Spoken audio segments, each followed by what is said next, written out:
Mesdames, Messieurs, bonjour. Ravi de vous retrouver pour cette nouvelle édition du JT Cultures et Marchés. Nous commencerons cette émission en évoquant la hausse des exports de canola canadien vers la Chine, puis nous mettrons le cap sur l'Ukraine où les semis de tournesol se poursuivent sans encombre. Nous tenterons ensuite de comprendre pourquoi les tensions sont de retour entre les États-Unis et la Chine. Et enfin, nous évoquerons la mise en place de taxes à l'importation de maïs au sein de l'Union européenne. Les deux plus gros exportateurs de canola canadien, Richardson et Viterra, se sont vus interdire toute exportation vers la Chine depuis mars 2019. Raison officielle ? Trop d'impuretés. Raison officieuse ? La détention au Canada de la directrice financière du géant des télécoms, Huawei. Mais cela semble évoluer.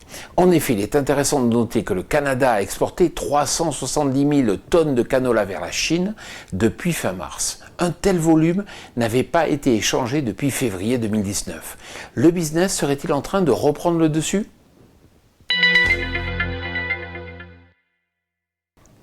Les semis de tournesol en Ukraine ont débuté fin mars. Plus de la moitié des surfaces sont déjà emblavées, soit 4,4 millions d'hectares. Comment expliquer un tel succès ?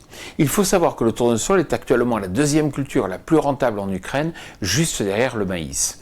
Les surfaces de tournesol pour la campagne 2020-2021 sont donc attendues en hausse par rapport à l'année dernière et la récolte pourrait être proche du record de l'an passé à plus de 15 millions de tonnes.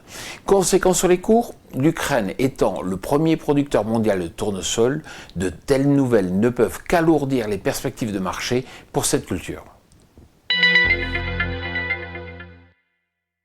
Après une courte accalmie, les tensions sont de retour entre la Chine et les États-Unis, Washington accusant Pékin d'être à l'origine de la pandémie de coronavirus. Cela pourrait remettre en cause la phase 1 de l'accord commercial signé le 15 janvier 2020 entre ces deux pays, accord qui prévoit l'achat de 200 milliards de dollars de produits américains supplémentaires par la Chine au cours des 2 prochaines années. Depuis cette signature, la pandémie a gelé le commerce international, mais la Chine continue quand même de s'approvisionner en partie auprès des États-Unis, notamment en soja et en sorgho. 10,40 € par tonne, c'est le montant des taxes pesant sur le maïs d'importation au sein de l'Union européenne. Ainsi, depuis le 27 avril, la Commission a mis en place des taxes qui concernent toutes les origines pays tiers. Ces taxes d'importation seront en place et révisées tant que le prix du maïs américain restera en dessous du seuil d'entrée dans l'Union européenne.